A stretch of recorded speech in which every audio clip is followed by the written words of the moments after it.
Fala pessoal, Shalom no coração, muito bem-vindos ao nosso devocional. Abre tua Bíblia comigo aí na carta de Paulo aos Romanos, capítulo 1, versículo 17.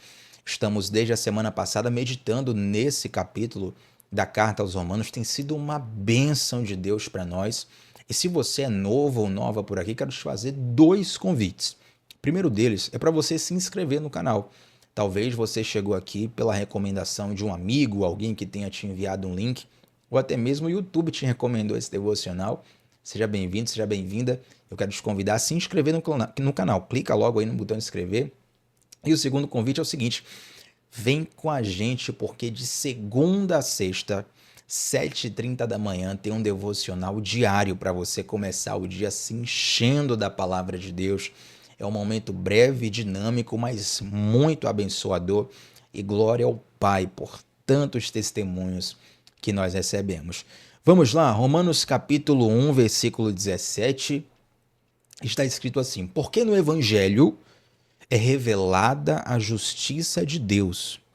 Uma justiça que do princípio ao fim é pela fé, como está escrito: o justo viverá pela fé. Mais uma vez, porque no Evangelho é revelada a justiça de Deus. Uma justiça que do princípio ao fim é pela fé, como está escrito: o justo viverá pela fé.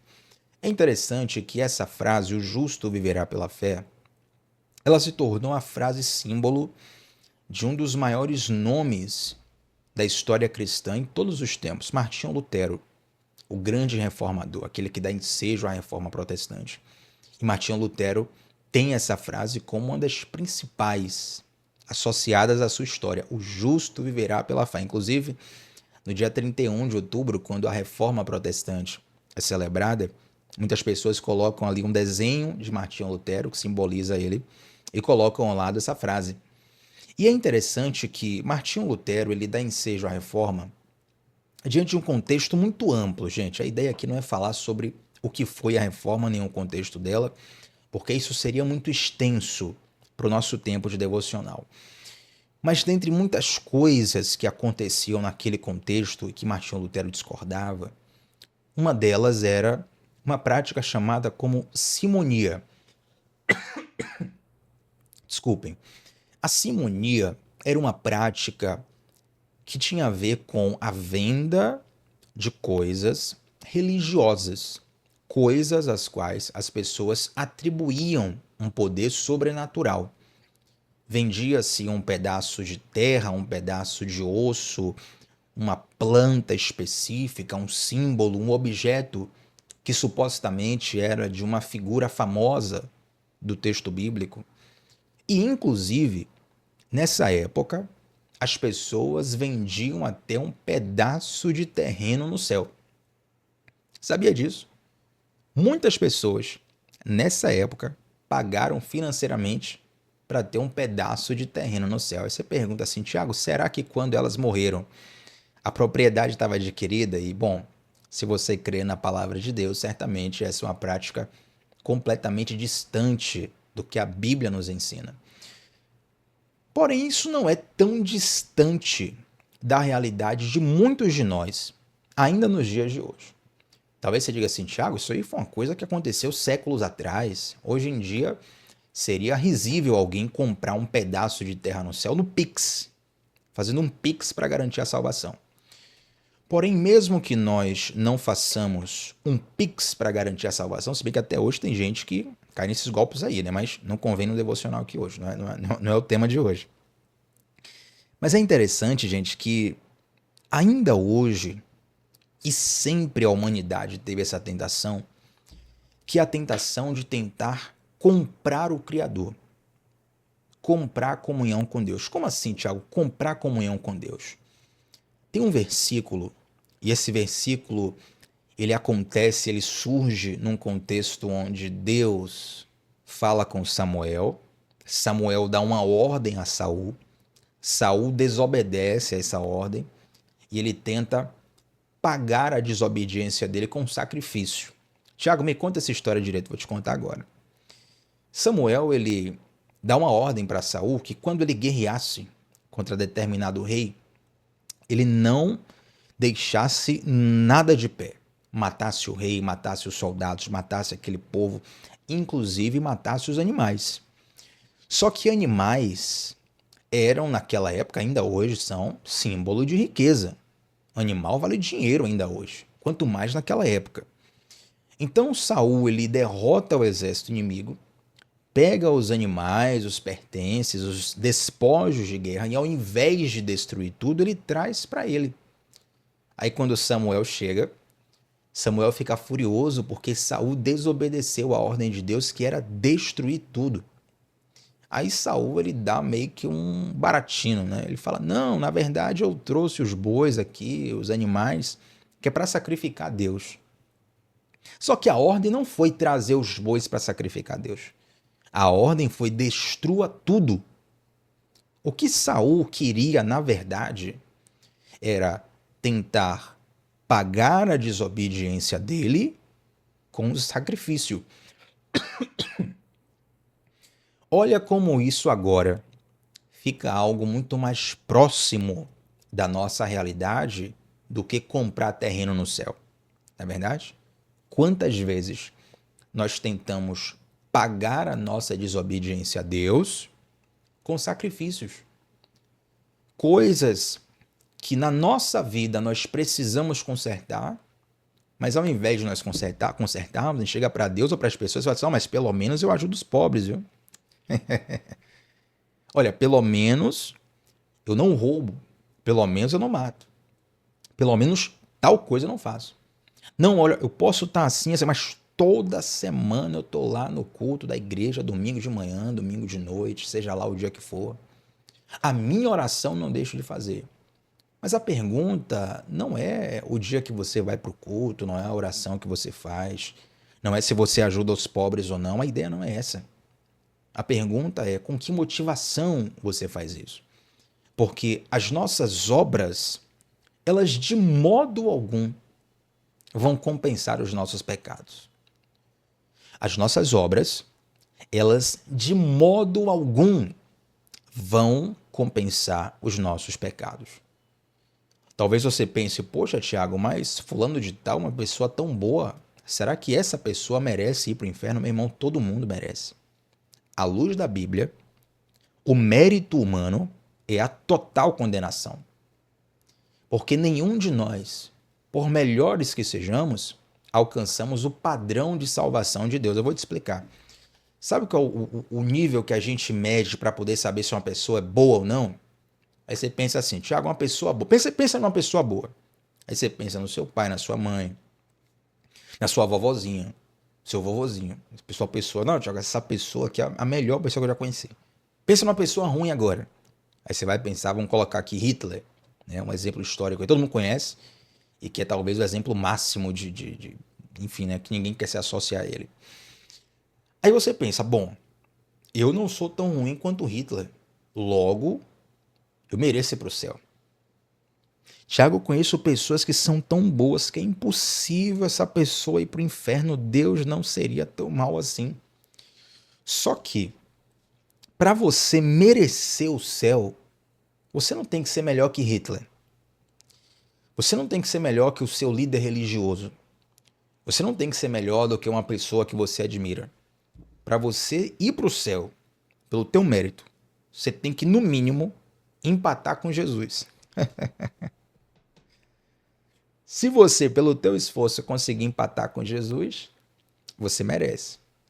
Todo mundo que é, só é em relação a algo ou alguém. Vamos lá. Todo mundo que é, só é em relação a algo ou alguém. Então, eu sou bom se for comparado a uma pessoa muito ruim.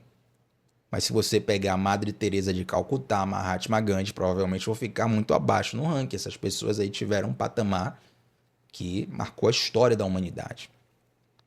Então, tudo o que eu sou em relação a alguém. Aí eu te pergunto: será que você é bom se comparado a Jesus? Será que você é misericordioso se comparado a Jesus? Será que você tem um coração tão quebrantado e tão aproximado de Deus o Pai quanto Jesus o Filho? É claro que não. Nenhum de nós é. E se nenhum de nós pode chegar sequer aos pés de Jesus, observe, João Batista, que o próprio Jesus falou que dentre os nascidos de mulher ninguém foi maior do que João. Esse cara, João Batista, ele fala: eu não sou digno nem de tirar as sandálias de Jesus. Gente, isso aqui é como se fosse no Brasil, João Batista falava assim: eu não consigo nem amarrar a chuteira de Jesus, não chego nem no chulé dele. O maior dentre os nascidos de mulher, segundo Jesus. Opinião de Jesus. Esse cara não chegava no chulé de Jesus. Que dirá nós? Então, muitas vezes, pela nossa incapacidade de, entre aspas, bater essa meta, o que é que nós fazemos? Nós tentamos pagar, tentamos compensar. Só que tudo o que nós fazemos é insuficiente. Não tem nada que você faça.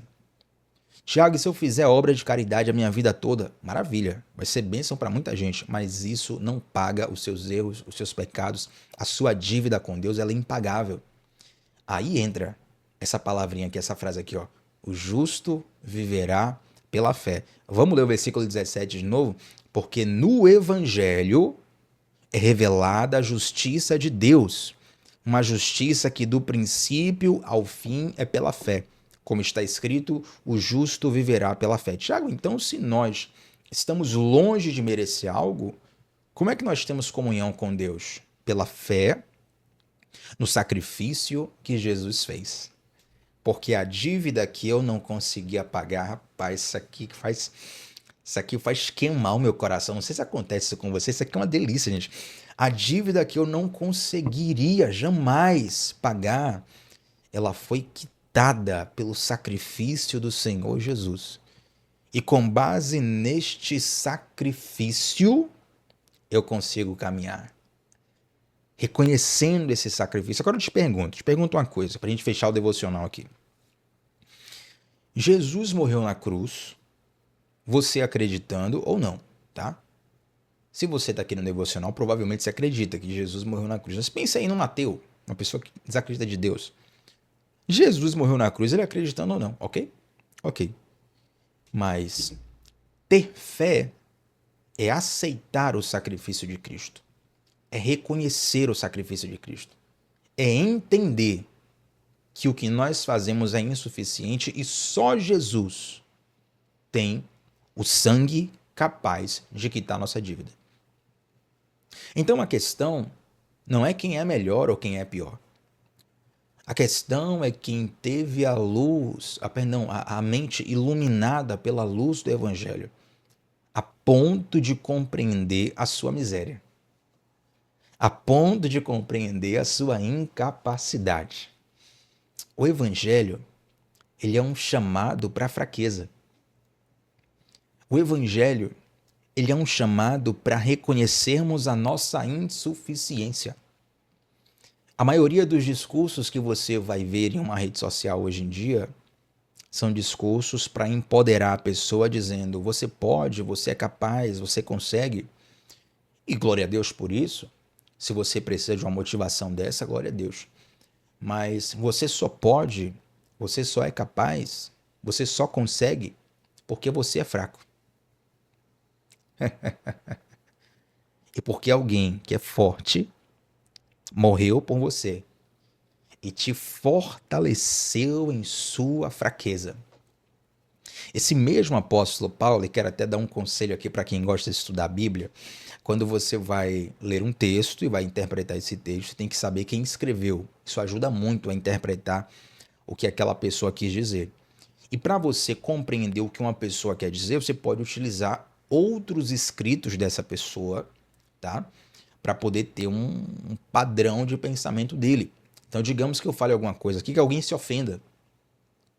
Aí quem tá aqui no devocional todo dia vai dizer: olha, não se ofenda não, porque aí é o jeito dele mesmo, entendeu? Ele torce para um time aí que é meio fraco, tal, perde mais do que ganha, mas né, vá perdoando ele, é gente boa. Por quê? Quem tá aqui vendo devocional direto já entende um pouco minha forma de ser, minha forma de falar, minha forma de conversar. E pode ter uma contextualização do que eu quero dizer. Então, quando nós vamos estudar Romanos capítulo 1, versículo 17, esse mesmo apóstolo Paulo, ele fala assim, olha, em outro texto, ele fala assim, ó, o meu poder, poder de Deus, se aperfeiçoa na fraqueza. Ele fala, eu orei a Deus para que Deus tirasse esse espinho na carne e Deus me respondeu, a minha graça te basta, porque o meu poder se aperfeiçoa na sua fraqueza. Ou seja, quanto mais vulnerável eu sou, quanto mais fraco eu me reconheço, mais o poder de Deus desce sobre mim. Quanto mais eu me acho, quanto mais eu falo, eu sou o bambambam, eu posso, eu consigo, eu sou forte, quanto mais eu me apoio na minha própria força, eu vou cair. É como dar murro em ponta de faca.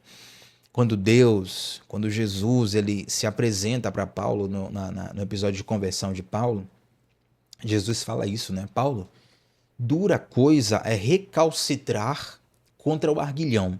Agora eu sei que essas palavras são um pouco difíceis, mas se fosse para nossa linguagem, no baianês, por assim dizer, seria Jesus falando assim, Paulo, dura coisa é dar murro em ponta de faca.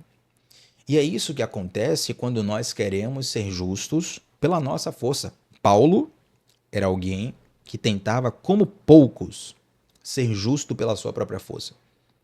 Tanto que aquilo que ele entendia que era o correto, ele fazia com excelência. Inclusive matar crente, que na cabeça dele era o correto a fazer. Ele estava sendo sincero, ele achava que estava agradando a Deus. Ele estava dando o melhor dele e fazendo coisas tão terríveis. Mas quando ele foi alcançado por Jesus, o poder de Jesus começa a operar dentro dessa fraqueza de Paulo. E é isso que acontece na minha e na sua vida. E é por isso que nós podemos hoje, assim como o apóstolo Paulo, assim como Lutero, assim como tantos heróis da fé, dizemos: o justo viverá pela fé. Hoje talvez você veja aqui, poxa, Thiago, segunda-feira, preciso de uma palavra de força, de ânimo para começar minha semana com tudo.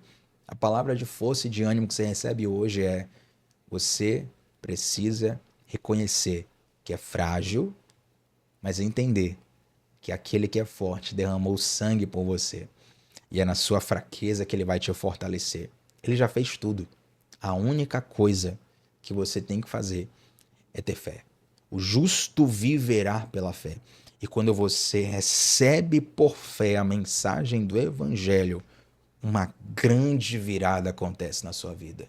Então eu quero te perguntar, o quanto que você tem de fato recebido, entendido e aceitado a mensagem do Evangelho? Eu quero terminar com essa questão para que o Espírito Santo ministre no seu coração, em nome de Jesus. Amém? Vamos orar, gente? Santo Deus e eterno Pai, muito obrigado por essa palavra. Eu quero te agradecer, Senhor, porque Tu sempre nos sustenta. O Teu amor é tão lindo, o Teu Evangelho é tão belo. A Tua graça, Pai, é tão singular sobre nossas vidas. Eu quero te pedir, Pai, para que em cada coração das pessoas que estão me ouvindo, me assistindo, recebendo essa mensagem nesse momento, cada um deles sejam profundamente alcançados por Ti. E que na mente e no coração deles, algo mais profundo do que o que foi ministrado aqui seja continuado pelo Teu Santo Espírito. Eu te faço esse pedido, Deus, em nome de Jesus. Amém. Gente, antes de sair desse devocional, eu quero te fazer um convite especial. Olha, nós estamos agora na última semana do cupom de desconto para você entrar na nossa comunidade do Discipulado Bíblico. A comunidade, para você entrar, clica aqui no primeiro link da descrição e tem um cupom de desconto exclusivo para quem está aqui no devocional. Não avisei em lugar nenhum, não contei para ninguém, só para quem está aqui. O cupom é devocional20 e você tem 20% de desconto para participar da nossa comunidade, onde uma vez por semana você tem uma aula comigo e cresce nos fundamentos da fé e da espiritualidade à luz da Bíblia. Graças a Deus, muitas pessoas das que estão aqui no devocional diariamente já estão participando, já tem algumas aulas lá, mas você que ainda não faz parte, essa semana é a última do desconto. Aproveita demais, porque depois eu não vou poder manter esse cupom, vou ter que abrir para geral e esse é um presente exclusivo para quem é do devocional. tá? Então essa é a última semana, clica no primeiro link da descrição. O valor é praticamente simbólico, é menos que R$ 1 por dia e vai servir de bênção para você, de instrumento de crescimento espiritual para a sua vida, tá bom? Vem participar da comunidade do Discipulado Bíblico, deixa um like nesse vídeo, gente, antes de sair, deixa um comentário sobre qual foi a parte desse devocional que mais falou teu coração. Tamo junto sempre, de segunda a sexta, 7h30 da manhã, sempre começando o dia mergulhando na palavra de Deus. Shalom no coração, gente. Até a próxima. Tchau, tchau.